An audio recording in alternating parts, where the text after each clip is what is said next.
Oh, hello everyone, and welcome back to Spiderversity. This is the show where me, DJ Woldridge, and my co-host Sal talk about Spider-Man movies. Sal, say hi. Hi. I love Spider-Man. He's super cool, and oh boy, are we in a treat for Spider-Man fans out there. We're in a treat because there's so many spider people in this movie.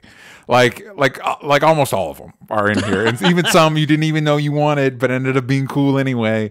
Right. We are talking about kind of our namesake, Spider-Man Into the Spider-Verse. The synopsis for this is, of course, teen Miles Morales becomes the Spider-Man of his universe and must join with 5 spider-powered individuals from other dimensions to stop a threat for all realities.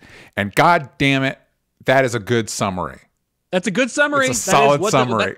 That's what happens. And if you told me like 20 years ago, hey, this is the summary of one of the best Spider-Man movies ever made, I would have been like, isn't that just the finale of the 90s Spider-Man cartoon?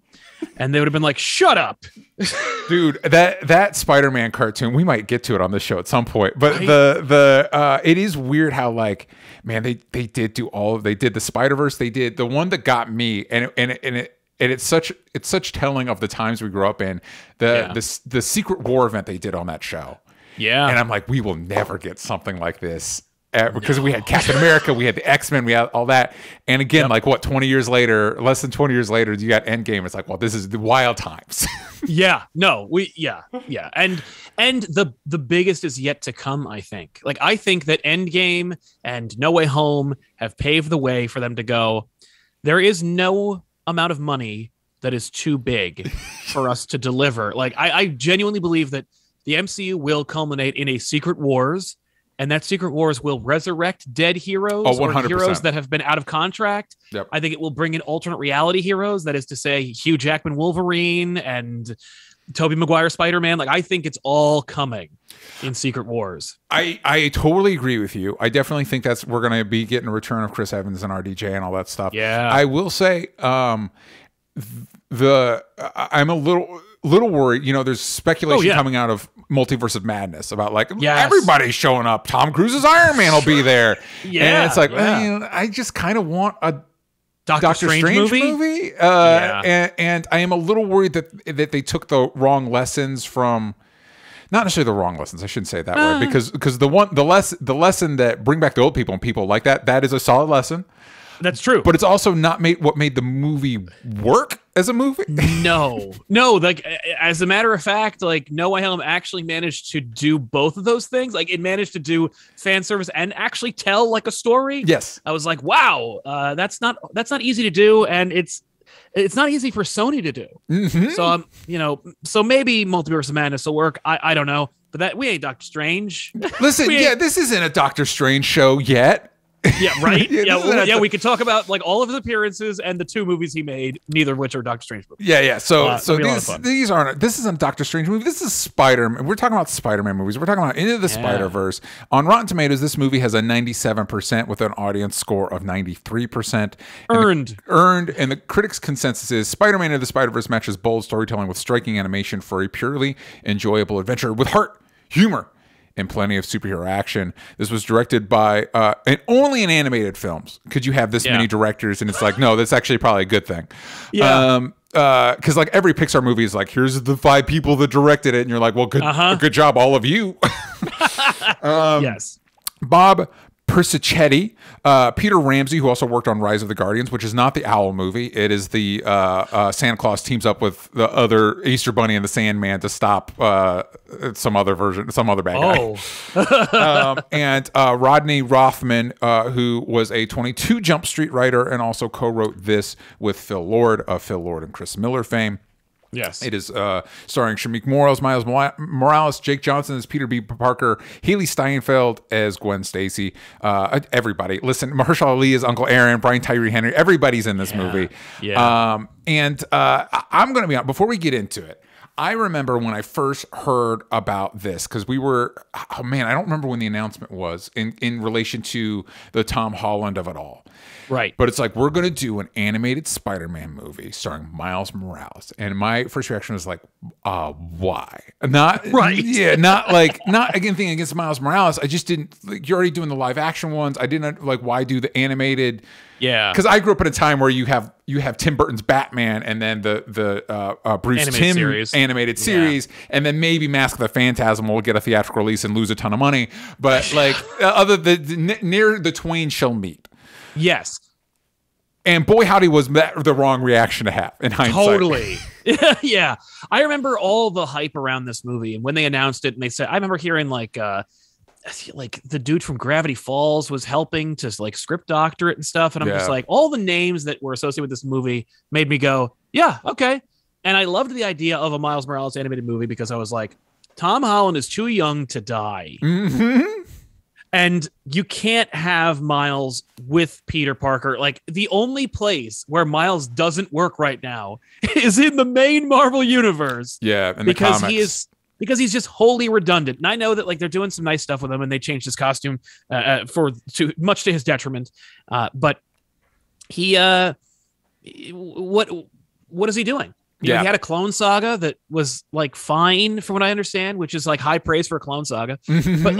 But he's overshadowed. Yeah. Like, everyone's talking about Peter Parker. You need him to die. And I don't want Peter Parker to die. So have him die in a place where I don't need Peter Parker. And that's in animation. In animation, or the Ultimate Universe when that was a thing. Or retire. We got that a little bit with the Ben Reilly. He retired for a hot but we were all just waiting for him to come home. Like, I know. And of course, they're trying to do that in the PlayStation games as well. And it's just like, that's going to be weird. It is weird. It is weird because I actually thought it was really effective in the Miles Morales game where like Peter's out of town. And I'm like, perfect. Good enough. Just because, again, like you said, it's just, especially if Peter's in New York too, that's because it's just not going to work. It's not. I don't. And I haven't quite articulated in my brain why, like, Batman having. Granted, I think Batman has too many sidekicks, but yes, I'm okay with the idea of a Bat family. Obviously, something like Green Lantern, there's the Green Lantern core that's built in the concept. I do think there's too many human Green Lanterns, but like, we've gotten into this space where like there's 5 Flashes running around and there's a bunch of Spider people, and it's like, that's not. I don't want that. Right? No. It's funny. The Flash world is very different. The Flash world is so inclusive. They're like, oh, can you go fast? You're welcome to the family. Yeah.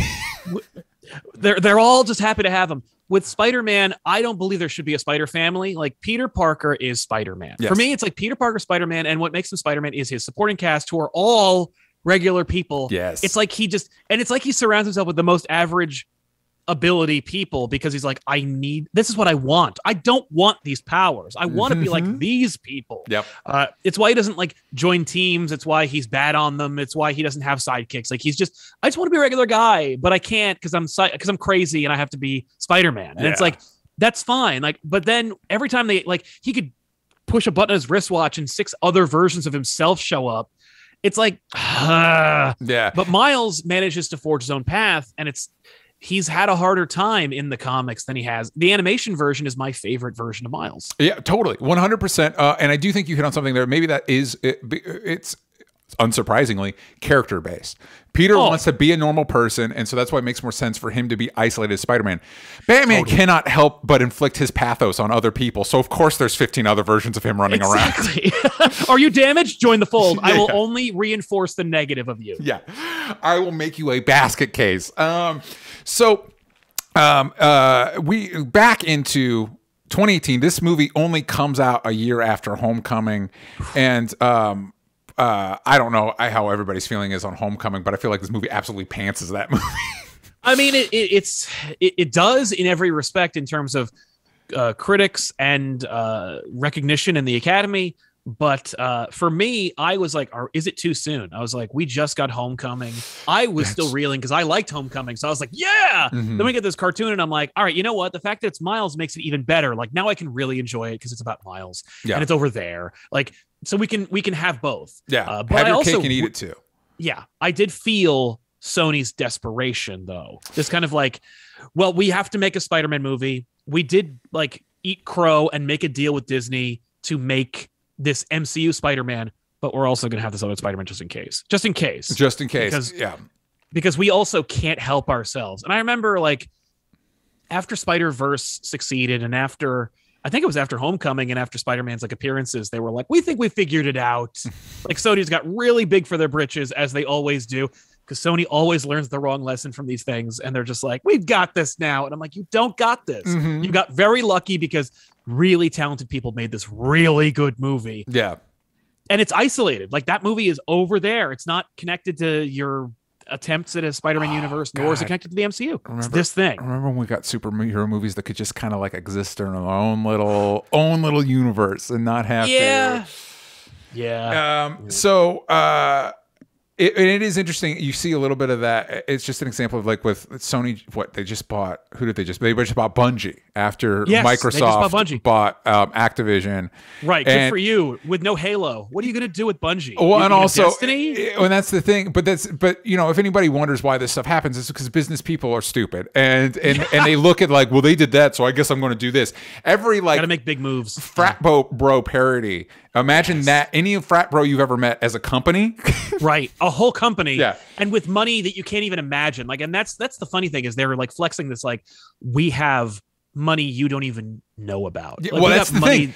When you're at our level, money is a very real thing. It's very tangible. It's a very tangible. It's a very tangible threat. On that level, it's fantasy. They're playing Monopoly, and we are the little pieces on the board that they play with. That's right. Anyway, so many tangents this morning, but that's okay, because this movie's doing a lot, and right out of the gate, it lets you know what you are in for, even with the logos, because we get the Sony symbol, the Columbia symbol, Marvel, and they're all glitching out, and they're showing multiple things. I will say, because I don't remember what it was in front of, but they showed a clip of it, and we'll talk about it when we get to it in the movie, and I was like, oh man, this movie could be really good, but I was a little worried that it might be too much. Like, they're just, because they're doing a lot. And it does do a lot, but I think it handles it very, very well. Agreed. And so we get, right after the logos, we get the approved by the Comics Code Authority, which, fuck the Comics Code Authority, but great reference here. Right. Yeah. Because if you grew up in our generation, that was on your little, every issue. Yep. Yeah. We also get, in the opening credits, we get a nice, like, kind of some catch up in this version of reality, opening with an Alchemax spider in the beginning, which, for those who don't know, Alchemax is a big part of Spider-Man 2099, which factors into this movie in a roundabout way that's very cool. And I will say, we're gonna miss stuff. This when I was going here with my notes, this movie hits you with so many jokes and references and bits, and it's like, well, I'm not gonna be able to get all of this.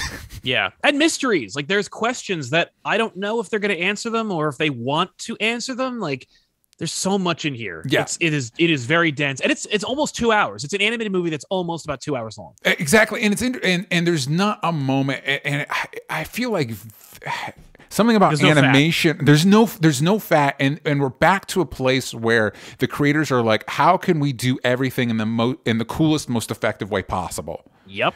There's nothing like, well, I want to do this, so here it's just like what conveys the best about the characters, and I just, again, like, I think back to the Avatar: Last Airbender cartoon, another animation, the Justice League Unlimited cartoon, and I feel like there's something about animation and the need to create everything from scratch that forces you into this mindset of, like, we can't just do something just to do something. Right. It has to mean something, and every time a character moves, we need to think about why they're moving that way and what's happening. Yes. God damn it, I love this movie. All right. So we open with a version of Peter Parker voiced by Chris Pine, who's fantastic. So great. Probably too beautiful to play a Peter Parker in the real world, but this Peter Parker, great for it here, because this is the idealized Peter Parker. We get we establish his story within terms that any modern Spider fan will immediately recognize, because a lot of the beats from the movies, including Upside Down Kiss, but reversed, and that it's Mary Jane that's upside down, which is great. Robertson plays Uncle Ben. Clear visual homage to Cliff Robertson. We get him stopping the train. We even get the dance number from Spider-Man 3. And I love that, like, I think this is an instinct that serves some of my favorite comic writers well, and I think as these cinematic universes expand, I do think it can be tricky, but I do think it's beneficial where you don't throw anything away. It's like, I know people don't like this, but it still counts. Yes. You know what I mean? So it's like Grant Morrison writing Justice League, and it's like, well, I guess Superman Blue is my Superman right now, and I'm just going to make it work. That's right. That's right. I just have to use it. I have to use it because it happened. And it's like, that's kind of cool. It's kind of cool to like have that kind of respect for the material. And I think No Way Home actually did a really good job of that too. It's like, hey, I know Spider-Man 3 might not be the favorite. The Amazing Spider-Man stuff might be the favorite, but it matters to this movie. And so we're rolling with it. We learned that this Peter Parker has a popsicle. He has a Christmas album, which we get more of in the end credits, and it is delightful. It's great. Yeah. It's so good. It's also super sad, which is perfect for Peter Parker. And then he does this comic book origin that we recap that we will revisit throughout the movie. So put a pin in that. But then we go to our actual main character. We introduce Miles as he's listening to Sunflower. And Sal, this has to be the only thing Post Malone will be remembered for in the future, right? I think so. Yeah, no. Well, first of all, this song gets so much mileage. They must have paid out the ass for the song because it's referenced. I think they play it like 6 times. Like whether it's being sung by Shameik or it's being played. Yeah, it's even in the trailer for the sequel.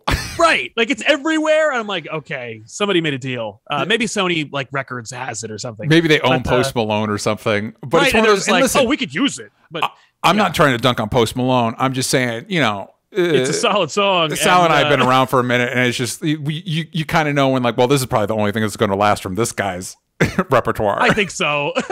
But that's fine because it slaps. So I'm like, it's fine. I love it, and I like that Miles. I like how he's a kid. He gravitates towards this music, and particularly Post Malone.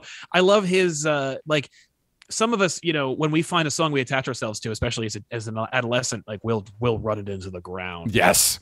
But I also love that he does not know the lyrics. He knows the basic beat and some of the lyrics. He knows the beat and the intonation, but that's it. He's like, nah. Well, and especially it's immediately relatable. I think every person in the audience knows that song that they like, but they don't really know. And so immediately like, oh, I get who this kid is.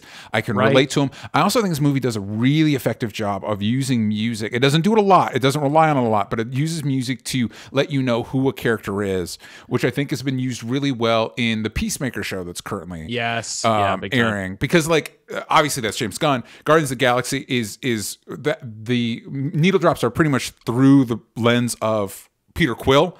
So it's all like about one person, whereas the way music is utilized tells you more about the variety of characters in Peacemaker, and also here, thanks used really effectively. So we see a little bit of Miles' home life. His dad is a cop. His mom is a nurse. We also see that Miles throws around a little Spanish, which is a good reminder that not only is the Black Spider-Man, but he is also the Latino Spider-Man. Yes, that's right. That's right. Which I think is important. And I know when people like to fan cast Miles, like if he ever showed up in the MCU, we go with a lot of young black actors. I know specifically I just finished Cobra Kai season 4, and there's a young actor in that people are like, Miles. And I'm like, actually, yeah, Miles. He'd be really good. But I got to imagine there's got to be actors from a mixed background that could do that, and I think that MCU should keep that in mind because it matters. Agreed. Yeah, because it is dual representation, and it's something that you don't get in comics too often. Yes, particularly with this level of acclaim. 100%. So as Miles is walking to his new school, which we'll find out more about in a minute, he passes his old schoolmates. He clearly has a good rapport with all of them. We get a girl saying, "We miss you," and it takes Miles a second to be like, "Wait, you missed me again," like a perfect little adolescent moment of like, "Oh yeah, so great. I get this kid." Miles creates little graffiti tags off name tags. Cool use of name tags throughout this movie, right? And he's slapping them all over, and he trips on his own shoelaces. His shoes are untied. It is a choice. We will learn. It is a decision, and he will. Every authority figure in his life will point it out. Yes, and also practically, dude, just tie your shoes. It beefs him so many times in this movie. It's like, dude, you got to tie your shoes, my man. It's true. It's true. You're a superhero now. It's metaphorical. You got to tie your shoes. You got to get your shit together, kid. Yeah. So he trips his dad, picks him up for school, and we established that his dad, played by Brian Tyree Henry, who is so fucking good. Did you ever see that Hotel Artemis movie? I did not, but I really wanted to. It's fine. It's fine. It's definitely one of your John Wick knockoffs. But Brian Tyree Henry is doing so much work in that movie to make his character like a person that he clearly does not need it. The movie is not relying on him to come as hard as he comes in that comes to that role in that movie. Yeah. He does also rock in Eternals. I will say that. He's great in Eternals, and of course Atlanta. Anyway, he's great here, and he's great as the dad. Turns out, I feel like we should have comedy writers and comedy directors tackle Spider-Man and his universe more. Who'd have thought that? You know, it's like, oh, gee. You know, if you took a poll and say, like, who's the funniest superhero across, like, every medium, everyone would vote for Spider-Man. Yep. Or Deadpool. And, get comedy. I mean, like, that's why everyone is mourning the loss of that Deadpool animated series developed by Donald Glover. Because comedy writer and genius. What the hell? So yeah, Spider-Man needs to be written by more comedy writers. Agreed. So he's riding with his dad, and of course he's embarrassed. They stopped at a light, and all his former schoolmates are seeing him in the back of his dad's cop car, and he's like, "Don't some cops run red lights?" And he's like, his dad's like, "Not your dad." Oh yeah, some of them do.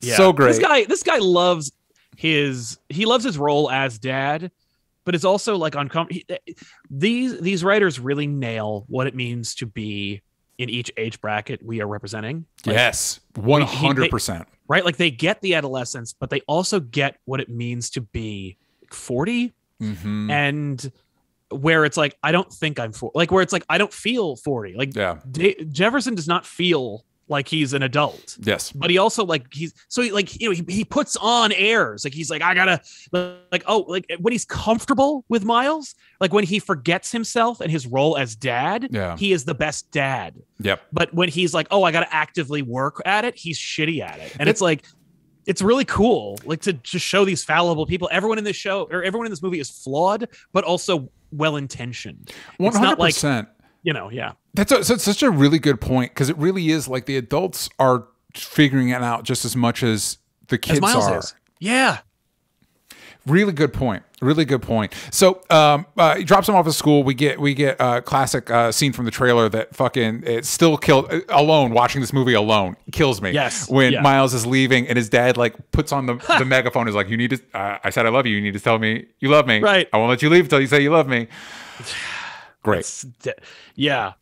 Now I feel bad for her, but I'm kind of like, Davis should know better. Like, come on. Also, I got to address this really quick because I can't believe that Bendis didn't know this when he invented this character. Miles' father's name is Jefferson Davis, who, if you don't know, was the president of the Confederacy, and it's really problematic to name a black character after the president of the United Confederate States of America. That's an incredibly good point, and it's just so stupid. And he claims he didn't know, and I'm like, I believe you don't, but like, how could no one at the editorial level go like, Jefferson Davis was the president of the Confederacy, right? Like, if nobody. Well, again, this goes to a larger point where a lot of well-intentioned creators within any medium, this also matters why people in the decision-making process. You need more people of color in that process, so somebody along the line can be like, "Great that you're doing this. Really appreciate it." But did you think about this? Right, but it's kind of baffling because like, okay, so his mother's name is Rio Morales. His name's Jefferson Dave. Like, it's like, why isn't he just called Jefferson Morales? Like, because I want him to be black and her to be Hispanic, so I can't like change it up that way. It's like, okay, well, you need to pick up another name. I also will say, as somebody that writes themselves, a lot of times a name will come to you and there's like a ring to it, and you're like, "Oh man, it just works." Yeah. And what I always do when that when like a name seems to come to me from the ether, what I've tried to do is like, did I hear? Is it coming to me because I heard it somewhere? And you Google it and to make sure you're like, wait, where is that coming from? Oh, right, that's the president of the Aryan Nation. I forgot about that. Guy. Oh man, I should name this black cop that. I will also say. We don't have the time in this movie to unpack it, but like Miles' dad being a cop is something that's like you probably should have, but that hits different in 2022 than it probably did in 2018. Well, and in the comics, he's a secret agent. Like, he's not a cop. They just he's a secret agent. I thought he was a cop. He's a SHIELD agent. God damn it. Why does Spider-Man's parents always need to be SHIELD agents, man? I don't know. Well, he's a retired SHIELD agent. Like, he did it, he hated it, he moved on, and then SHIELD's like, nope, you're back in, especially because your son's Spider-Man. Like, it's kind of fun. Well, it's the soap opera element of all these, but also it's like, because again, I remember I've mentioned this on the other shows, a lot of before Wikipedia and all that, my education in this was the trading cards. Right. And so you read some of like the character biographies and storylines, you're like, wait, how did we get here? Like, how was Stegron? Like, how is Spider-Man fighting a Stegosaurus guy? Man. Yeah. No, it's true. Yeah. Like, if you just look at the card, yeah, it seems kind of out of left field, but like, you have to go on the 40-year journey. Exactly. Yeah. It took us 40 years. And that's, I always love, and I don't want to phrase this in a way that feels like I'm dunking on anybody, because I'm not, but it is funny how much the internet is like comics accurate. Is it comics accurate? And it's like, you guys realize that when you talk about comics accurate, you're talking about an underpaid creators working on an insane deadline, just doing whatever they can to keep a 50-year-old story going. So like, I guess Spider-Man meets another Spider-Man, and that's the good stuff. Let's do that. Yeah. No, it doesn't all have to be that way, especially because they also you'll never make them happy. They got to walk a tightrope every time, especially in adaptations, because you're trying to keep it trim while also implying 60 years worth of history. It's never going to happen. They're like, I want my Batman to have the white eyes, and it's like, you realize that's just because they didn't want to draw the fucking eyeballs on this guy, right? It's not like a fucking. It doesn't mean anything. Like, dude. Look at any look it up. Yeah. If you see it in real life, it sucks. Yes. It doesn't work. Yeah. It's whenever anybody posts a picture of like a good cosplay and they're like, this is what it should look like in the movie. It's like, why? Do you know how movies work? Like, what are you talking about? Yeah. It's not going to work. Anyway. It's not going to work. Yeah. Miles is going to Brooklyn Visions Academy, which he thinks is elitist, by the way. I think he's. I remember when I first read Miles' first appearance, and even here, I don't know that I still to this day don't know that I understand how magnet schools work.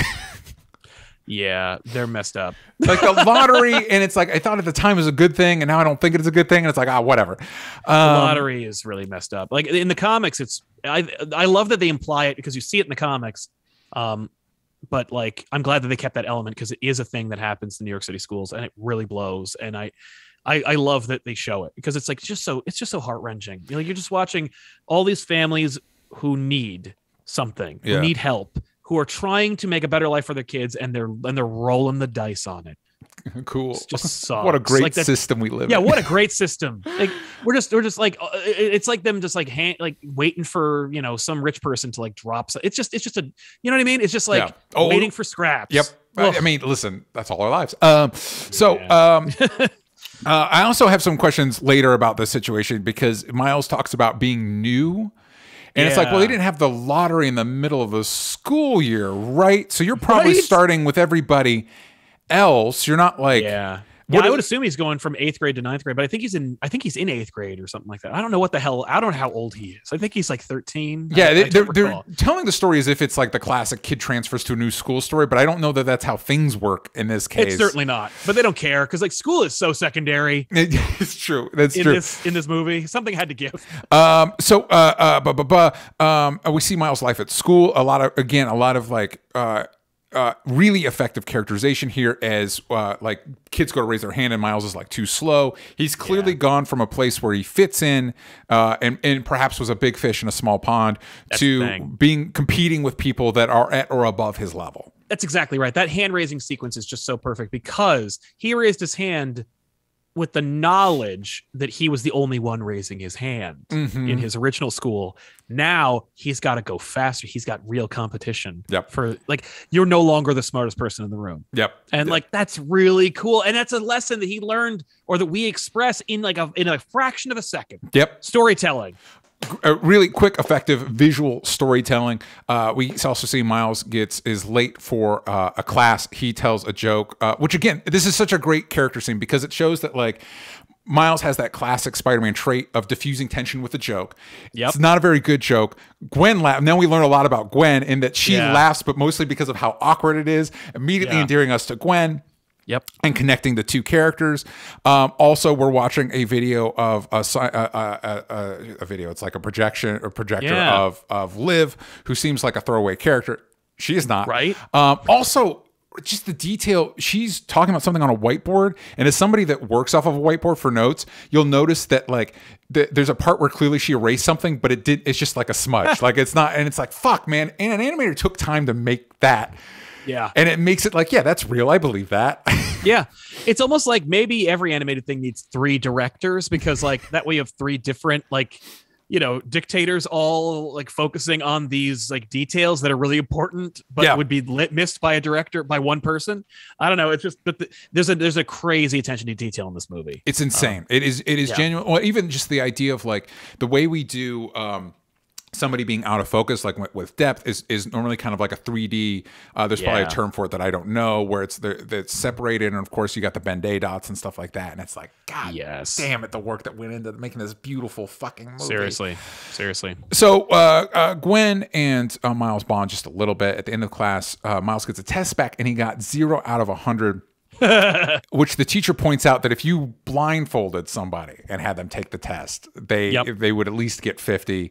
And so it shows that he actually knows all of the right answers. And she assigns him an essay, which is weird because we established she's a physics professor, and it's like, well, can that happen? Can a physics professor like just tell me about your life? It's like, I don't. In one of these schools, yes, because like I'm sure that these people are like doctorate holders and don't actually have to like have a teaching certificate. Like it's my wife works at a private school, and so seeing the kind of shit they get away with, where it's like, hey, I'm an engineer and I want to be a teacher, and it's like, oh, you're hired, and just however you want to teach. Like there's no curriculum. Just come up. Just here's so much money and figure it out. And like, you know, as long as the kids like are happy and the parents are paying, like we're good. And it's like, oh my God. Yeah. So yeah, I could see her being like, no. I could see her going like, no. You got 100 out of this. You got 100 out of 100 on this test. Yeah. You get the material. I'm trying to get you to want to be here. So take this essay. Yeah. Which the essay does provide some good, and it's so weird, Sal. This movie has this crazy thing called a theme. That for those that we watch a lot of superhero movies, you might forget that movies can do that. Right. Well, not without saying it over and over again. Like I think Batman Begins is about fear. God, I don't know why. I love Batman Begins, but God damn it, if you took a drink every time they say the word fear, you'd be in a coma. Theming, and it's like, dude, a theme is not a word you say 1,000 times in your movie. Yeah, this movie has an actual theme that has what is also really rare in these movies, which is called subtext. So we're actually telling an honest to God story. Going back to music, Miles sneaks out of school, and we get some classic Biggie. God damn it, it's so crazy to get Biggie. In I can't believe movie. I was like, wow. And also, did you only have like, we can only use 30 seconds of this song because on this end and on this end are words we cannot use in this PG-13 kids movie.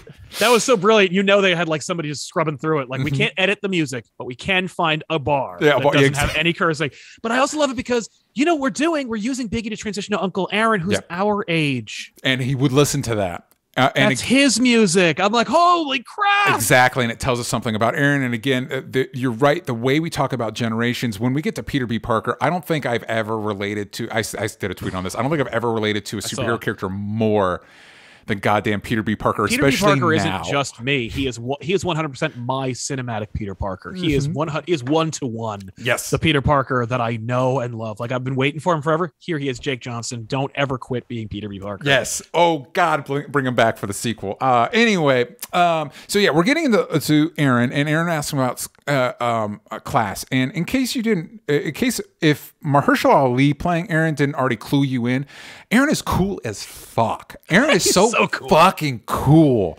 right? And he knows it. He knows it, man. We're gonna have to do a little extra work to make Aaron, because it's important to the plot that Aaron is flawed. So we're gonna have to put a little extra juice into that to make that work. Because goddamn it, Aaron's so fucking cool. He's very cool. He's you know what it is. He's like a honey trap. Like because Jefferson knows how cool his brother is, how much cooler he is, and it's like he's got the great sound system, he's got the sweet pad, he's got his confidence, he's got his music. Like he is dope. Miles will become Aaron, and no teenager can resist Aaron's pad. Just like no chick in Aaron's freaking field of vision can probably resist his pad. No teenager can resist wanting to be Aaron. Yeah, like the shoulder touch is actually bad advice unless you're Mahershala Ali. And then it's like, that works. Yeah, that works for me. It's like that's the tone deaf nature of Aaron, who's like, yeah, just touch women without their permission. It works for me. It works will not for work me. for literally anybody else. I literally exude the term smolder. So right. I just do that and it works. But that voice, man. God damn it. Anyway, so like you said, Miles is of course enamored with Aaron because Aaron represents the exact opposite of what Jefferson represents. Yeah. And I rarely say this for supporting characters, but I honest to God would watch an origin movie of those two growing up. Bring back Brian Tyree Henry and Mahershala Ali, and I'd watch the fuck out of that. Seriously. So yeah, we talk about the shoulder touch. He's trying to give him advice on girls. And Miles, they talk about his graffiti work, and Aaron, because Aaron, to the best of his abilities, is a good uncle, and I like that he sees, instead of saying, Miles expresses that he can't do his graffiti because his dad would be mad. Instead of saying "fuck your dad," he's like, "No, I've got a spot." Which again, this is also really good, just effective storytelling, because how do you get Miles to where you need him to be? Yeah, and knowing who Aaron is supposed to be and not have it be contrived as shit. I think in the comic, Aaron steals the spider, and then it gets out. Which it works. It works fine because it's in his apartment. Yeah, that's right. Because you're not trying to do the whole multiverse thing. Miles' original thing is way down the road from the multiverse stuff. Right. This one, it's like all the same movie, so we got to do a little bit more heavy lifting. Yeah, no, in this movie, the spider isn't even from this dimension. So, which is wild. It's such a wild, and honestly, that helps me. Listen, I love Miles. I love the Miles Morales game. Between this movie and the Miles Morales game, it sold me like, I'm kind of fine if we just do Miles now. I love his Venom shock. His camouflage confuses the fuck out of me because it's supposed to be biological, and it also includes his clothes.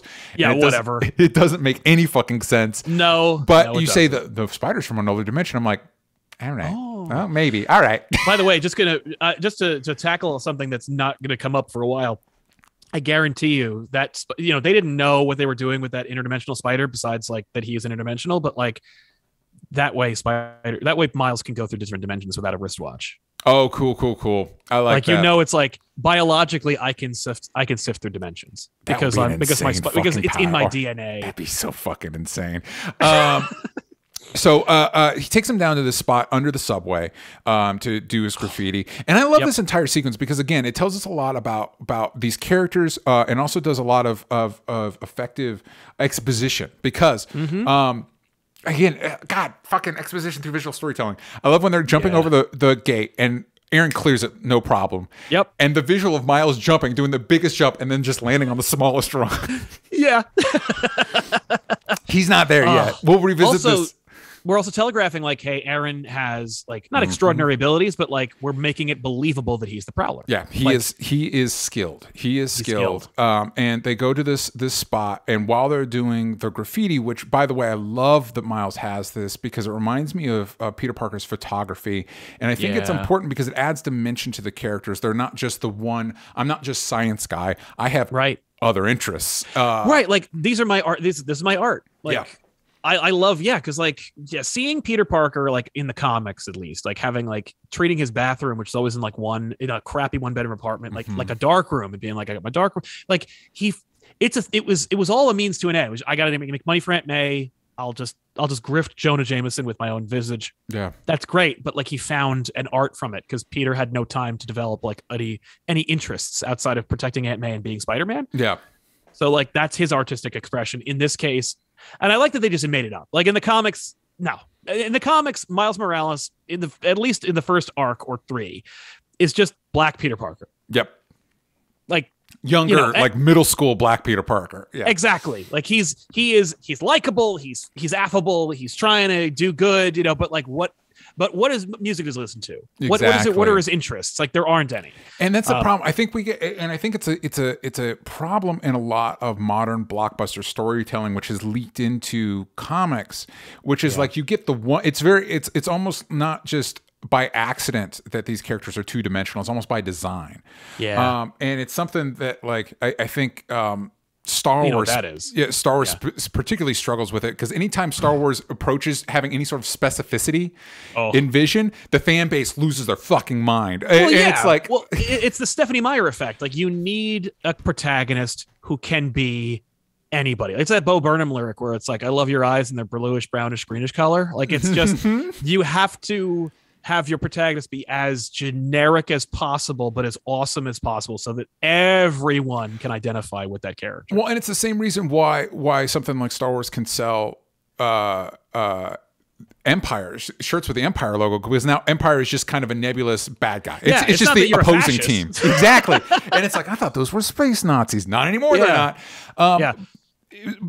Point being, going back to this, a lot of people don't, in the real world, don't have, like, they might have the one thing that they excel at, but they have other interests. Right. Like, yeah, Miles's graffiti is it's where he, like, loses himself. Mm-hmm. And it's not that he's always doing it, but you see, like, him doing it on, like, the smallest scale. Yep. I do it on home, on these little stickers. I put them on things. It's innocuous. My father immediately, not only did he make me stop doing it, he's going to make me spend my weekend ripping them down. Uncle Aaron, I get to do a mural. Like, and by the way, having it's gorgeous. These great artists work on this movie. Yeah, it's actually, because a lot of time in movies are like, here's my art, and everybody's like, that's great, and you're like, is that really? And this is like, oh, that's actually really good. And taking the time to have him, so Aaron's doing the outline of him, and he starts leaning a little bit. He's like, you're moving. He's like, I know, it's on purpose, and it's like, God, Miles actually has a gift. Yeah. Oh. So great. Oh, and it comes back later with the suit. God damn it. Yes. Anyway. Yeah. Well, the suit is like him marrying, because it's like the whole movie is he's not really sure who he is, and he's constantly trying. Like, that's why he immediately puts on a Spider-Man costume, because he's like, I'll just be them. Mm-hmm. And then, like, by the time he gets to the end of it, it's like, oh, like everything I love, being Spider-Man, art, and like and everything I have to do is all merged into one thing. God, fuck. Yeah. God, they do the work in this movie. Fuck. Okay. Yeah, and it seems flawless. That's how you know the work's being done, because it feels effortless. Exactly. And the other bit of exposition, if I didn't mention this earlier, is while they're doing this, the spider, the extra-dimensional spider, we see it glitching, letting us know that it's from another dimension, and we also see it camouflaging with the cans, letting us know, like, what the powers are going to be. Exactly.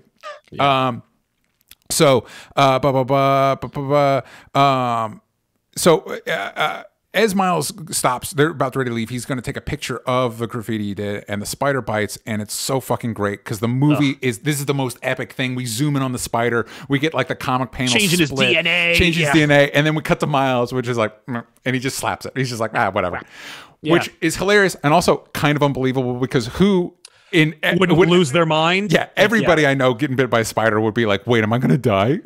Oh yeah. Well, first to be like, like just seeing a spider on your hand, you'd lose it. Like, you'd just start crying. And then, yeah.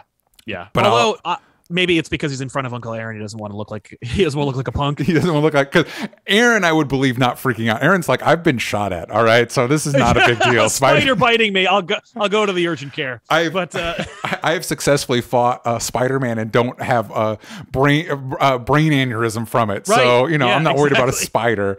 Yeah. So we get a montage of Miles sleeping in his bed, and we get our first look at Genki, who really doesn't factor in this movie. Doesn't even have a line. Which is... You know why? Because he's already in Homecoming. 100%. I will say, I know the creators, I can't remember who it was, said something along the lines that, like, fundamentally that. It's like, well, Ned is Genki. And knowing that actually allowed us to spend more time on Miles and his dad. Which I think really, really works here. And I do hope, it looks like the sequel will have plenty to do, but I do hope we get a little bit of Genki in that, because what we do get of him it is interesting. He doesn't get a line, but he does have a personality, which is interesting. Yeah. So the next day, Miles has grown taller, and his internal monologue starts appearing in caption boxes, which as a visual is great, but he even comments like, why are my thoughts so loud? And I've watched this movie a lot, and I still don't know what that means. I don't know why the spider bite makes his internal monologue so loud.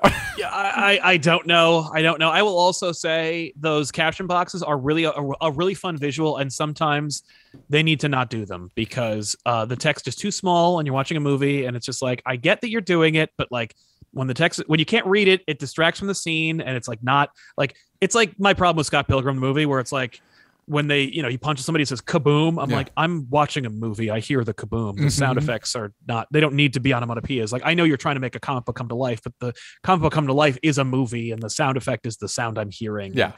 So it's more like about style, and I appreciate that. But like when he's saying, what am I doing? When he's running across the field, I'm like, I can't even read that. The better happens one a lot. is there's a couple times they don't use it a lot in it, but there's a few times where we'll say something and his thought bubble will be like what do you do? And we'll say something different. I'm like, that's a good gag. I do like that. That's really cool. It happens so infrequently. I'm like, you'll miss it. But yeah, that's really cool. That's and it works really well in those sequences. Like, you know, like in Spider-Man 2002, where he gets his spider sense and it never does that again. And that's kind of like, I'd be okay with that. Like his spider sense in this movie is like, he has become a comic book and his thoughts are now caption boxes. You know what? And we're just going to get that from now on. Relating it to the spider sense makes a lot of sense. I do have, and we'll get into it later, I do have questions about the spider sense and how it works in this movie, specifically in one character instance. This movie is basically perfect. There is one section that is pretty sweaty of trying to explain a character we'll get to right now.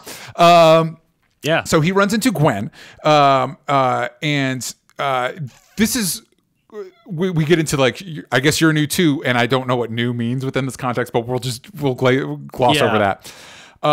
And this is great because we get that Gwen is also a little bit, she seems cool as shit. She's voiced by Haley Steinfeld.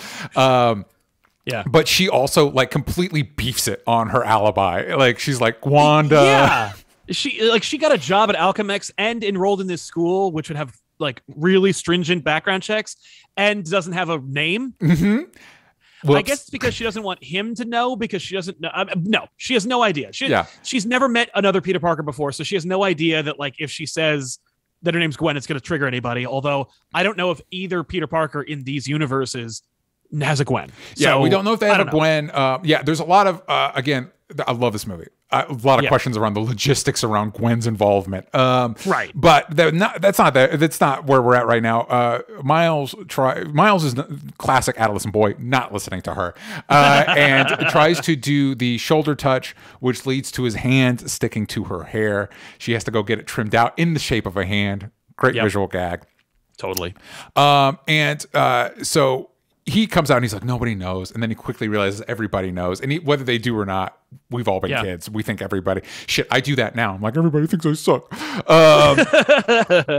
And so he gets really paranoid. He starts running around. Again, more of the internal monologue. But we do get one of my favorite jokes is when he's like freaking out. And then he notices one of his other classmates is like tall as shit.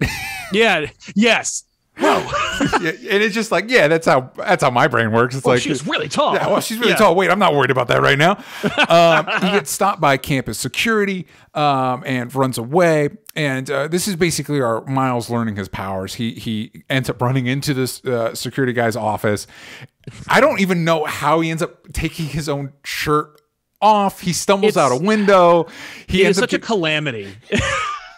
And it's one of those things where it, like, you know, movies love to have like the teenager be awkward and have like one of those cringe moments, right? Where it's like, oh no, this is a perpetual cringe moment where it's like he's breaking things, he's losing clothes, he's touched, and you know the adhesion thing, that adhesion problem he has is, it's, you know how like sometimes a protagonist will have like a quirk or a problem and it's only there to establish that they're like relatable, and then that problem disappears immediately. Like, nope, this adhesion thing will continue to be a problem for him for a while until someone tells him like how to knock it off. And like, so it just adds to the tension and frustration of that whole sequence where he's outside with no shirt on, sticking to birds. Stuck to birds. God, I feel bad for those birds. I don't think those birds made it out of this situation. They're pigeons, they're rats anyway. Yeah, fuck them. So he eventually stumbles back into his room and finds a True Life Tales of Spider-Man, which shows a version of this origin story and shows Peter Parker.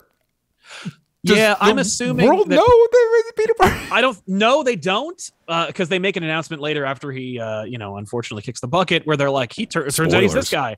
I know, right? But I assume that it's like, I've seen this happen before.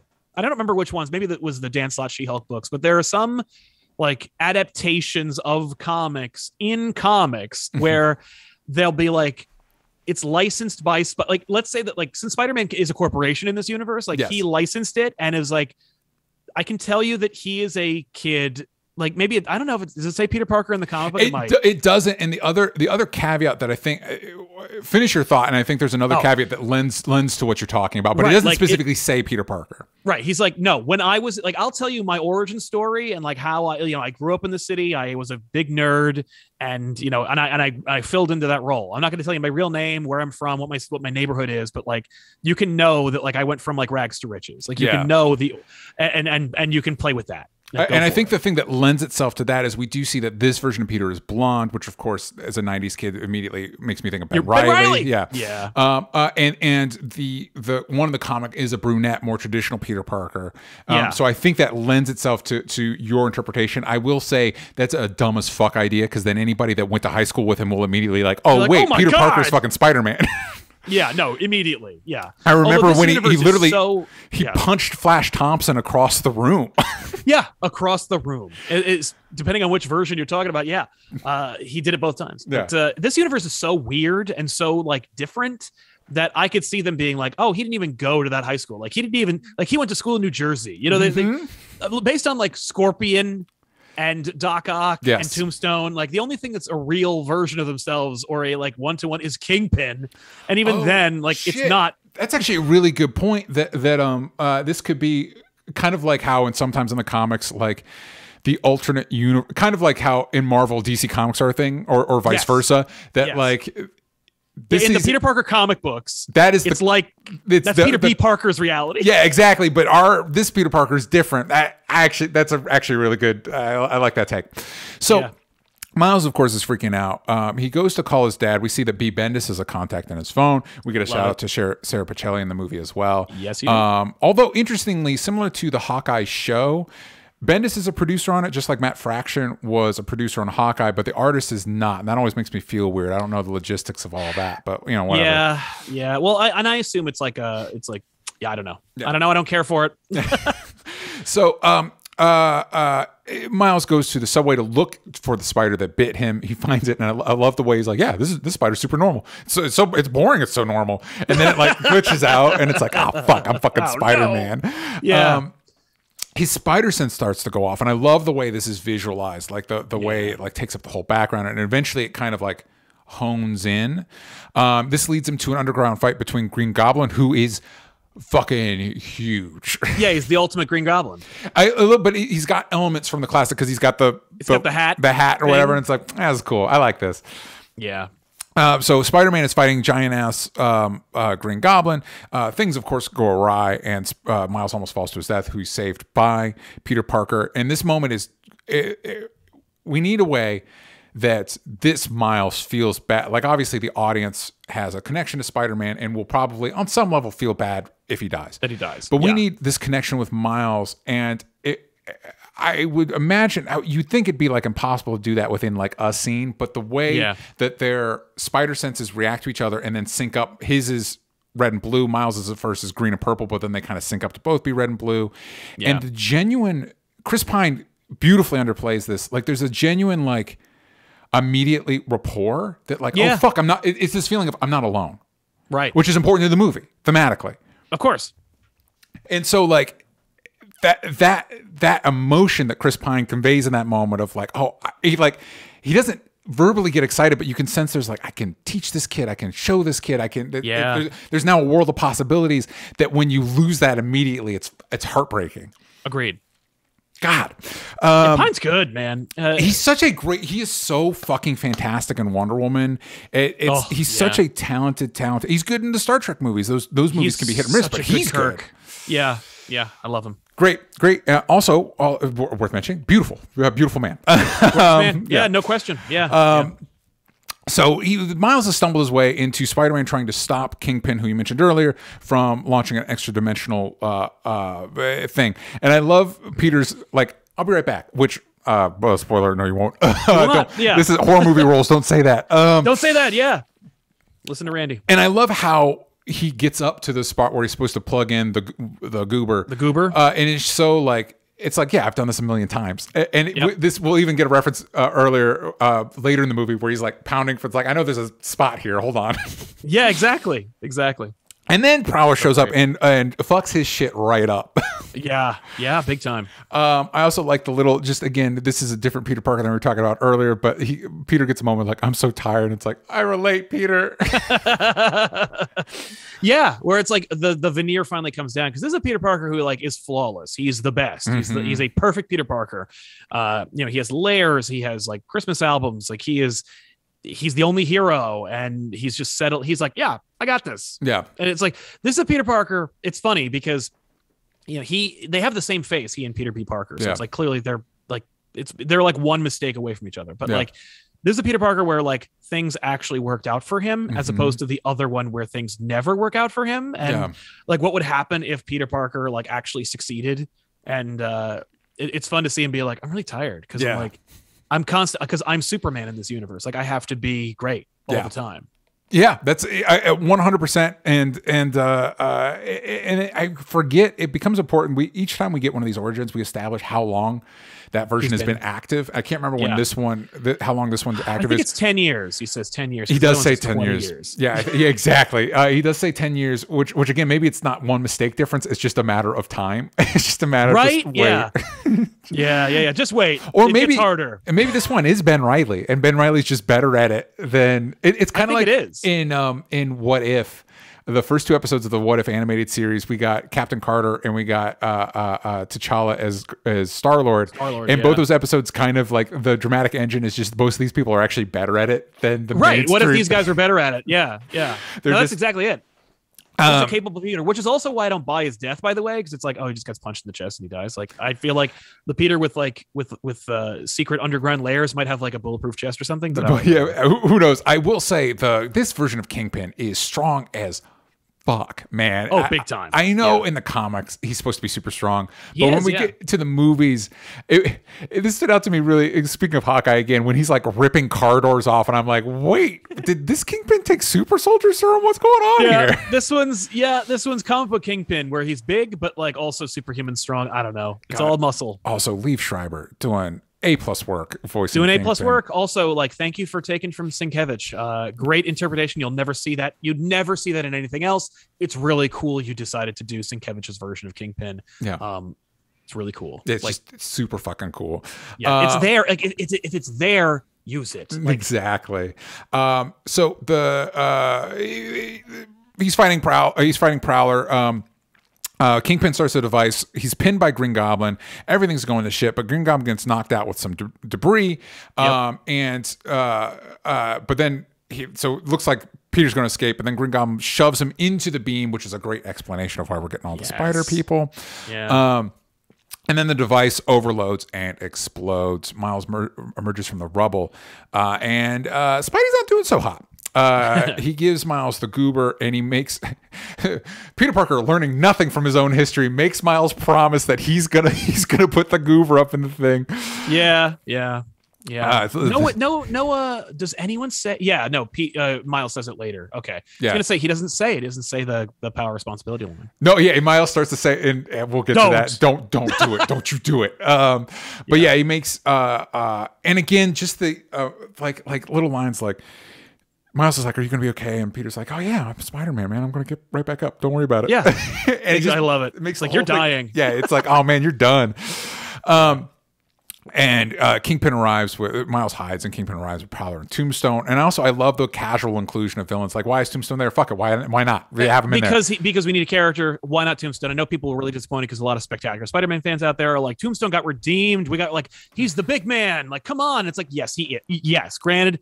Tombstone had some real, because they couldn't use Kingpin in the Spectacular show, so they made him. Tombstone is Kingpin, but we do have Kingpin here, which, by the way, we have Kingpin now, so we're gonna make it Tombstone. I'm sorry. You know what? Like, yeah. Do you think they had to ask permission from Marvel for Kingpin, or is Kingpin one of those where Kingpin's he kind of one of those characters? You can have both. Okay. No, you can have both. Yeah, that's why Michael Clark Duncan's Kingpin from Daredevil's in the MTV Spider-Man cartoon show. They can use both. It's what like the Skrulls. Fucking goddamn weird crossover. The Ben Affleck crossover. Daredevil takes place in the same universe as fucking. I know. That's fine with me. I'm okay with that. But also, I will also take that if they go, yeah, you know what? Like, Kingpin was a really cool character and a really good force. Like, in this, in Spider-Gwen's reality, Matt Murdock is the Kingpin. Mm-hmm. If you're gonna do these and we're going to go to her universe. Can we have that? Yes. Because I know that there were talks about having in Miles's class referencing Stark. Yep. So I'm like, I'm not asking for them to do an MCU of the Into the Spider-Verse universe, but also why not? but come on. I mean, I love the idea that Peter B. Parker comes from a reality with the Avengers and with the X-Men and stuff. Like he comes from like the comic book universe. And even then, wouldn't it be cool if we saw because we see in Across the Spider-Verse, he's dropping from universe to universe. What if Captain Carter showed up? What if he ran into that? He hangs out with the what if characters, because the what if characters really are pretty cool for the most part. I could imagine Sony being like, they're trying. This is a movie where Sony was like, no, we're Marvel proofing Spider-Man. Like this is a movie where it's like, we're not doing any of those because we want to prove we don't need them. But now that you did, at the very least, put Daredevil in it. Damn, man. Well, and we do get a Matt Murdock nod later on. Do we really? Yeah, we do. We do. When in the final fight, when Kingpin's family's flashing in, one of the versions of his son is a dead ringer for Matt Murdock. Oh, he's got red hair, got the glasses, got the walking stick. Oh, that's crazy. Yeah. Because his son, by the way, is the Rose and is supposed to be an adult, but whatever. Yeah, or also the Schemer, depending on what era we're talking about. Right. And also the age is because the Schemer looks like a 50-year-old man, and then the Rose is like much younger. It's like, all right, whatever. The Rose is like 20, and then in this, the Richard is like 10. Yeah, and I don't even think unless we're doing some shenanigans in the MCU, the Richard doesn't even exist. No, they're not even bothering. Listen, give it a soft reboot. Let's have Richard in there. Come on. Whatever. I'd be okay with that. I mean, they already soft rebooted it because he's not going to be crushing heads in car doors anymore. He sure isn't, and I hope that all the people petitioning Disney to make a Disney Plus Daredevil show understand that. I don't think it's going to be this show that they want. It will not be the same show. It's going to be more like Mark Waid's Daredevil, which is fine, but dude, not the same thing. Mark Waid's Daredevil is so fucking good. It's so fucking good. Anyway. Yeah, but it won't be. It won't have the teeth. Yeah, exactly, and it's why whatever. We don't need to get into that. I also think it's probably in the best interest, just all around, that maybe the MCU doesn't do Punisher. Don't do it. John Bernthal was great. I say consider casting John Bernthal as your Wolverine. I think he'd do great as that as well. And then we just all move on with our lives. Listen, if Mahershala Ali can be the bad guy in Luke Cage season 1 and can be Blade, John Bernthal can be your Wolverine, and we all just pretend Punisher just isn't a thing anymore. We're just moving on. They play fast and loose with it anyway. There's no way that Disney's going to even touch Punisher with a 10-foot pole. I don't care what they're doing now, where they're making him like a hitman of the hand or whatever. It's like, no, that's not going to work. He's the ruler of the hand. There's no way. No. That's not going to last, but also they're not going to do that. Nope. Nope. And also the redesign of his skull doesn't look good. So it's not going to take off. It'll be back. It'll be back. I know. But it has its own problem. Punisher's just a problem. Punisher is a problem, but not our problem. Yeah. Not our problem. What you need to do with the Punisher is what they're doing in Peacemaker, where you're just kind of like, actually, the whole idea of this is kind of fucked up.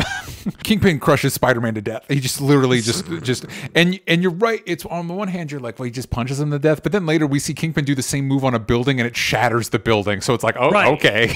Yeah, okay. No, I buy it. I buy it strong enough. I'm just like, you're pretty fast. I feel like it would have moved, but again, he did have a building fall on him. Like, they build it, like they build up to it, so it's okay. Like it's not in any way unearned. I don't hate it. Also, speaking of earning it, the what triggers Kingpin to do this is Spider-Man saying they're gone.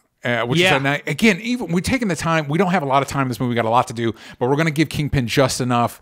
And again, acting in the sense of Lee Schreiber's voice work, which is great, but also in the animation, conveying a lot with a little. Yeah. Fuck.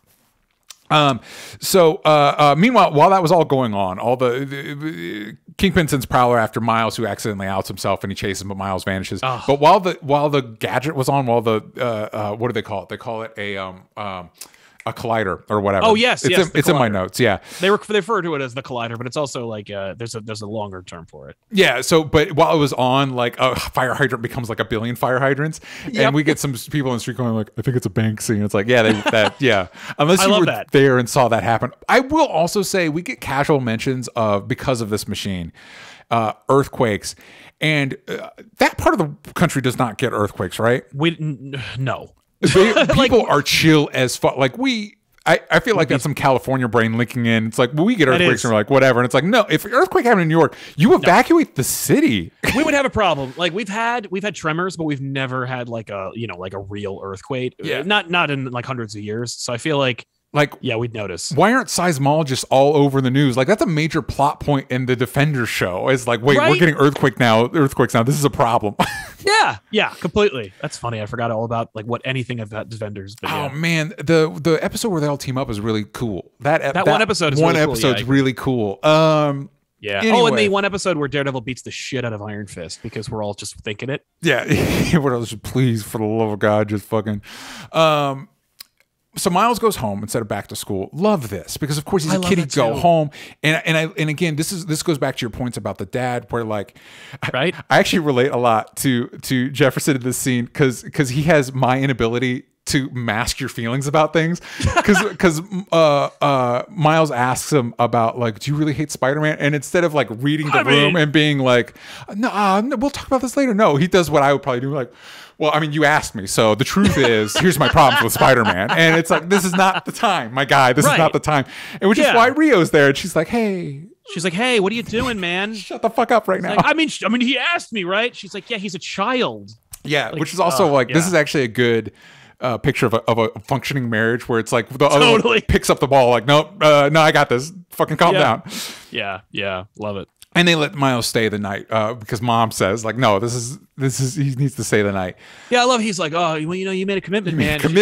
She's like, she just looks at him like, are you for real right now? You can't tell your son he can stay in his own bed. Yeah. And he's like, all right. I mean, like I'm telling you, he's just playing two roles. He's like, I mean, okay, son. Yeah. You're at an age where you need to honor your commitments, and it's like, just let your son sleep in his bed. He's like, all right, of course. Like, well, and that also can be read into the fact of whatever happened with Aaron, that he really leans in this hard because Aaron seems cool, but you don't know what I know about Aaron. Yeah. And you don't want to go through what Aaron went through. So I'm trying to prevent that. And that could be read as a dig on Aaron, but it's actually, I love Aaron so much and it makes me sad. Yeah. And so I love you and I don't want that to happen with you. Right. And I think it's also like it may be an indication as to like their dad. Maybe there was no dad, and in their or dad was like really bad at it. He's like, so I'm going to be the idea of what a dad should have been. Like, if I was dad when Aaron was your age, Aaron wouldn't be in the position he was in. So I'll pretend to be that guy. I'm much less effective at it. Like,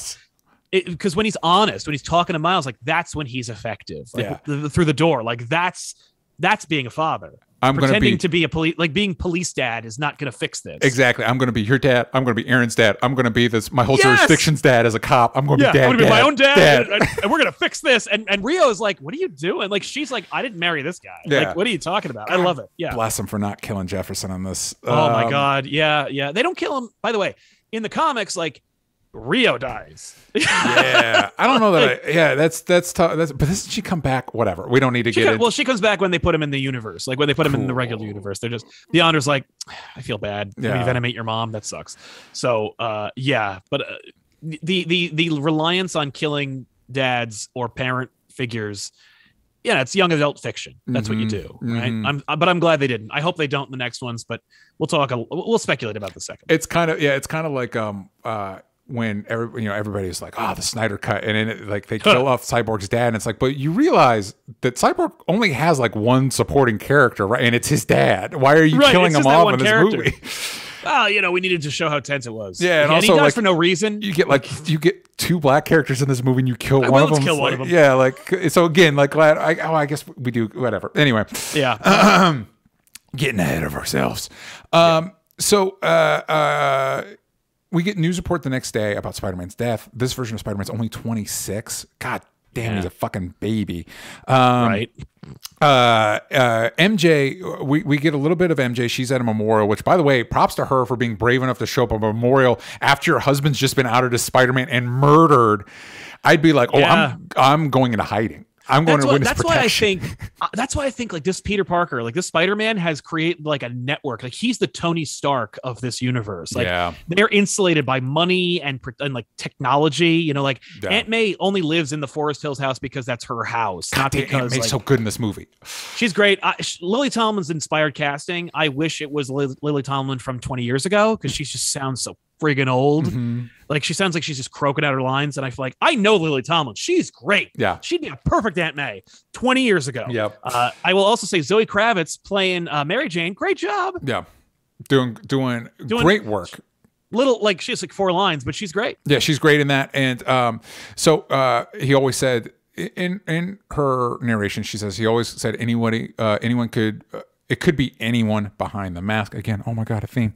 And this is where we get Miles, we get our Stan Lee cameo. And for me, I think this is hands down my favorite Stan Lee cameo for a couple reasons. It's the best Stan Lee cameo in Marvel fiction. Well, it captures, and of course this is right after he passed, but it captures the spectrum of Stan Lee. Because on the one hand, we get the empowering words, like Miles says, like, because he was playing a costume shop vendor. Miles is buying a Spider-Man costume. A lot of people are buying it right now because Spider-Man just died. It's all like a cheap Halloween costume. And Miles says, "Can I return it if it doesn't fit?" And Stanley says, "It always fits eventually." So we get that classic, like, oh man, Stanley. But then it pans over and we see there's a sign that says no refunds, no returns. And I don't hear a lot of people talking about it, but it feels like the movie acknowledging, like, but remember, Stanley first and foremost was a businessman and a pitch man. He was the one that sold the ideas. And this is like, just keep that in mind. That is 100% my interpretation as well. Like, when I saw that, I was like, wow. Yeah. Like, they dared to do that. The balls. Like, yeah. Because his smile is just like, don't ever come back here. Yeah. Like, like it's one of those, it's just amazing. Like, it always fits eventually. No fucking refunds. No fucking refunds, kid. And it's just one of and it's perfect because, again, both of those things can exist. Stanley can have participated in the architecture of these stories that have inspired us. And he can also be this kind of like slimy business guy. Like, both those things can be true. He can give morality lessons and also screw over his collaborators. Like, he's all these things, and it's like it's disingenuous to like lie about who he is or deify him in any way. But also, like, dude, like, he worked with a lot of different artists and creators. They're all iconic. It wasn't all the art. Like, he did something. Well, like, he was adding to something. Their work, the way I always think about it in my mind is together. They created. We're talking with like Jack Kirby and the Steve Ditkos of the world. They created the Avengers. They created the original X-Men. They created Spider-Man. Yeah, and those are all incredibly indelible. But like, Steve Ditko on his own created The Question. He created The Creeper. He created the Ted Kord Blue Beetle. Jack Kirby on his own created the New Gods, and he created the New Gods, and he created the Demon, and he created all those. Stan Lee on his own created Stripperella. So but again, all together, they made these iconic things. That's true. That's true. It's collaboration. So I think we're on the same page. Part of the brilliance of this is the honesty about it's capturing all of that in one scene. Well, and that's the thing. It's like, and it's not even a whole scene. It's just like it's 3 seconds. Like, it's economical. Like, the movie is like, we need to do this is almost like the most indulgent the movie becomes. Is like, we're going to take a minute and we're going to also talk about Stan Lee for like literally 2 seconds. Yeah. Because that's all we can spare, because there's a lot in this movie. Oh, so much. Seeing it again, there is a moment, not a moment, but like a whole aspect of this movie where I'm like, do we even need this? And it's huge. But it's also one of those things where I'm like, all right, like, this is when, if you didn't like this movie, it's where the wheels come off, and it's much later in the movie, but we'll talk about that later. Yeah. There's, we'll get into that. So, we're back at MJ's memorial. She's kind of like narrating the sequence, very emotional sequence. She says, everyone has powers of some kind. In a way, we're all Spider-Man and we're all counting on you, which is beautiful. And then this movie, a lot of superhero movies feel the need to undercut stuff. Yep. But this is the way to do it, because it's not a joke. It's a genuine human reaction from everybody involved. What MJ's conveying is a real thought, and is not only thematically important, but makes sense to her character. Miles' reaction, knowing what he knows, is like, they're counting on me. That's directly to him. Yeah. But then the person next to him has another, and he probably, in the real world, probably would just think it and not say it, but we're not in his thoughts. So he just leans over. It's like, well, it's probably not specifically you. It's more of a, it's just more of a metaphor. Yeah. And so it's great. It's thematically relevant. It's character relevant. And it's also like, hey, but also like, let's lighten up a little bit. Yeah, exactly. No, I loved it. So Miles looks at the comics again for guidance, which again is only in this viewing did it confuse. There's like, wait a second, does this make sense? Doesn't matter. Oh man, this is so good. So Miles goes to like the tallest building in the city that he can find to try his powers, and he looks down, and then we see a shot of him going back down the stairs, and it's like, yeah, 100% the right call, kid. It's great because like that's a joke you've seen 1,000 times, but then adding to it where he looks at the building and then he looks over at like a much shorter building. Much shorter building. There we go. Yes. Nailed it. And so he goes there and he trips on his laces and beefs it hard, destroying the doohickey, which is another, it's a plot contrivance, but also where else is he'd keep it on him? Of course he would. Where else would he put it? Right. And of course he breaks it, because if I was a teenager with it, that would happen to me. Yeah, absolutely. He goes to Peter's grave. We see a rare instance of specific dates. He was from 1991 to 2018. And Miles speaks to the grave like you do in movies, and then a skeevy dude in a trench coat sneaks up behind him. But this is not just any skeevy dude. This is another Peter Parker, and and Miles accidentally electrocutes the shit out of him. And it's a good thing that it's a Spider-Man, because then he probably would have died. He'd be dead. Yeah. The fact is he's unconscious like most of the battle, or the sequence. So yeah, he was knocked out hard. God, and this we'll get to in a minute, because we're going to do the origin. But that whole sequence, that was the sequence they played as like a teaser. I don't think, I want to say it was in front of another Spider-Man movie, but the only one would have been Homecoming, and that was a year before. Anyway, I don't remember when I saw the sequence, but it was in front of another Sony movie. And this is where like animation sings, because it's such a slapstick Looney Tunes, like Peter's knocked out, but it just works. Anyway, before that, we get our origin of Peter B. Parker. He's been Spider-Man 22 years, and it's been a hard 22 years. He's got clocked in the head with a drone. He's gotten divorced. He got divorced because MJ wanted kids, and he was scared of that. Which, the people he fights. I get it. Yeah.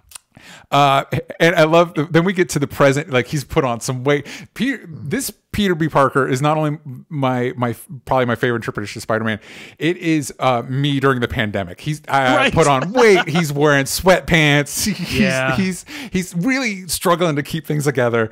And he's completely lying to himself and others around him. He's just, I saw him at my apartment doing ab crunches, getting strong, and it's like, no. Maybe it's from dimensional warping. Oh yeah. Yeah. Oh yeah. Totally. He's crying in the shower. I handled it like a champ. I handled the divorce like a champ. Sure you did. And he says, then a really weird thing happened, and really weird things happen to me all the time. And he gets sucked in the portal, and he just wants that pizza slice. He's just like, okay. I love that the priorities: mask, and then that last slice of pizza. Yeah. No. I mean, again, it comes from it's really effective from the one of the things I really liked about the new Scream movie is the way the legacy characters are like, got this again. Like, because they've been through it. That would be the reaction. And there's the same thing of like, I don't know what this is, but also that's my life. And so I kind of just want the slice of pizza before we get into whatever this is going to be. Exactly. In case I need to fight Galactus or some shit. I don't fucking know, but who knows when I'm going to get pizza again. Yeah. So in the present, it's teleported here. So many great billboard gags. I definitely didn't get all of them, but we get when he's in Times Square. We get Hold Your Horses with Seth Rogen. Yeah, we get Planet Inglewood, which what the fuck is going on in Inglewood that they have a restaurant in this universe? I don't know. And then we get Hi Hello with Nick Kroll and John Mulaney, and I meant to look at, but I think that's a real. I know Nick Mulaney and Nick Kroll. Was that their Broadway show? I think that's their Broadway show. There's no way to find out. There's no way to look it up. I could very much imagine John Mulaney being like, whatever you're going to pay me is, whatever, but make sure you put a promo for my new Broadway show. Yeah, put that in there because, anyway, whatever. I was going to look it up. It's not coming up. Somebody in the comments will let me know. I think you're absolutely right, though, because I was a big John Mulaney fan for a minute, and so I think I remember that being a thing. Yeah, and we also get a billboard for Romita Ramen. A nice shout out to John Romita. Yeah. And I heard some controversy about the billboards, by the way, that like Rogan and folk were like pissed about that, where they're like, that's not like that. These are like movies that they passed on or had like in development or something like that. Like I had heard some rumblings that like Rogan was pissed, or that people who had been like represented in those billboards that were in the movies were like, what are you doing? Oh, that's a bummer. I know. I think it's a fucking great show. It could be hearsay. I don't know. But I just remember that being a thing. And I'm like, who gives a shit? Yeah, if you're Seth Rogen, you should have a sense of humor about that stuff. So back in the present, the cops show up, and it's in this universe. It's instead of NYPD, it's PDNY. PDNY, yeah. Which is weird on the cop cars too. It looks like the D looks like kind of like it looks weird. Like pony, and it's like wait, pony. Oh, it PDNY. Throws my mind. Yeah, it completely throws me off. Yes. So, I also love Coca Soda, by the way. That ad. Yeah, so cool. Yeah. Again, a lot of work went in, a lot of love and work went in this movie. So unfortunately for Miles, Peter kind of webbed him, so he's stuck. So this leads to a big old chase across the city where literally Peter Parker's face hits every surface. He would die. This is the one where I'm like, we're so grounded in this movie, and then this like Looney Tunes sequence goes through, and it's before the literal Looney Tunes character shows up, and I'm just kind of like, this is a little much. Like, this is a sequence where I remember seeing it in theaters and being like, it's a little much. And like seeing it 4 more times, I'm like, I'm still like not on board for this. I'm still on the fence. I like it. I think I also like the line from the cards. I can imagine like it's one of the only times for children to laugh in this movie. Especially after the death of the hero. I know. Holy shit. I also like the cops, like, looks like a child dressed like Spider-Man is dragging a homeless corpse behind a train. That was funny, but that's a line gag as opposed to like watching Spider-Man get his face smashed into every car surface. Or sign. Yeah, like come on. So it ends with them collapsed on the sidewalk as pedestrians just walk right over them. Him. Yep. And I do think we get another little Stan Lee here. I think Stan Lee is one of the pedestrians. That would make sense. Can't confirm. So Miles takes Peter to Aaron's apartment. Which good thing Aaron's not home. Holy crap! And ties Peter to Aaron's punching bag. And another interesting visual touch is, you're right. They look, this Peter B. Parker and the Peter Parker we saw look the same, except this Peter has like a broken nose. Yeah, which is a nice, again, like it's like, oh man, was that Doc Ock? Was that Green Goblin? Who hit you in the face that hard? Yeah, well, it's probably just I've been hit in the face so many times. My nose will never set right. Yeah. God, I love it. And like he's attached to a punching bag. He is a punching bag. So, but again, one thing I like about this Peter is that he is a punching bag, but he's still Spider-Man, and so he's still capable. Right. And I like the little moments where we show that, like, oh no, this is the superhero. He's just kind of over it at this point. Right. He's just, I really don't want to do this anymore. But like, it's second nature. Like him escaping, him just leaving, him effortlessly doing his powers. It's like, dude, get out of your own way. And so when he's talking to Miles, Miles is trying to guess like why he's there, and eventually he clocks at me like, wait, are you from an alternate dimension? He's like, oh, good job. And then he gets out, and I love the line like, don't watch the mouth, watch the hands. It's like, yeah, because that's why Spider-Man's always mouthing off, because it's a distraction. It's not not only a coping mechanism, it's a distraction. Nope. It's a distraction. That's right.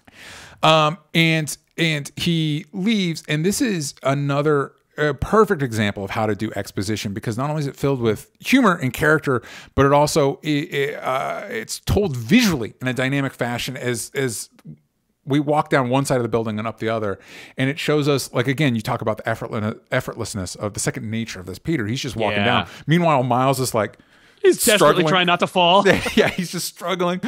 And this is where we learn about that this Peter's glitching, because he has the line, "My atoms aren't jazzed about being in a different universe." Yeah.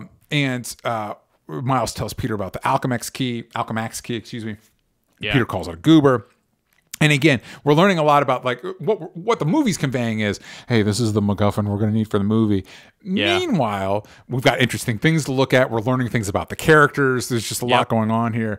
And I love the moment where basically Peter's like, yeah, give me the goober and I'm out of here because I want to get home. I don't care about whatever you got going on. Right. And Miles is basically, wait, so you're just going to leave me here to deal with it? Are you good with that Spider-Man? Like, remember, you're supposed to be Spider-Man. And in my universe, that means something. Yeah, right. And I love Peter B. Parker's moment of like, shit, fuck, power, responsibility. God damn it. Fuck, fine, I'll do it. Right. Yeah. But it's just, that's so great. The whole sequence is adorable. And we're seeing both personalities on display, how they jive, how they like, grind. It's really good stuff. Yeah, and like you mentioned earlier, we get the moment where Miles starts to he stumbles through starts to say it. Yeah, the power and responsibility line, and Peter's like, don't you put that on me. Listen, I've had 22 years of this shit. All right, fucking let it go. Exactly. Yeah, I'm over it. Yeah, like, you know what? That's a lesson for a teenager. That's not for me anymore. It's like, but I am still a perpetual teenager, so yeah. Oh, and also again that second nature of it, it's so ingrained into it allows him the ability for that moment to take it for granted, but then he can't escape the gravitational pull of it. It's like, fuck, I got to do the right thing because it's who I am, son of a bitch. Yep. And that is where we're going to end episode 1 of Spider-Man Into the Spider-Verse. Our Miles and our Peter B. Parker have united to hopefully, fingers crossed, save the day. Oh. And that's just the tip of the iceberg for our spider people. But Sal, before we go, remind the kids at home where they can find you and what they should be looking out for from you. Oh man, watch out for me and my crew chatting about comic books every week over on youtube.com/comicpop and our other channel, youtube.com/comicpop returns. One's got pre-recorded stuff, one's got live stuff, both from all about comics, and I promise lively, fun chats about all kinds of stuff like this. Please do yourself a favor, go check that shit out. And we will see. If you're listening here, you're probably already part of the Patreon. We might have released this episode for free just to show you what you're missing out on. If you want part 2 of this discussion, please do yourself a favor. Go to patreon.com/onlystupidanswers. We also have our discussions of all the Spider-Man movies leading up to this for the Tobey Maguires and the Andrew Garfields and the beginnings of the Tom Hollands. Yep. We're going to be doing Venom, all that jazz. So do yourself a favor. Go to the Patreon. Check that shit out. If you're already a patron, I appreciate you so much.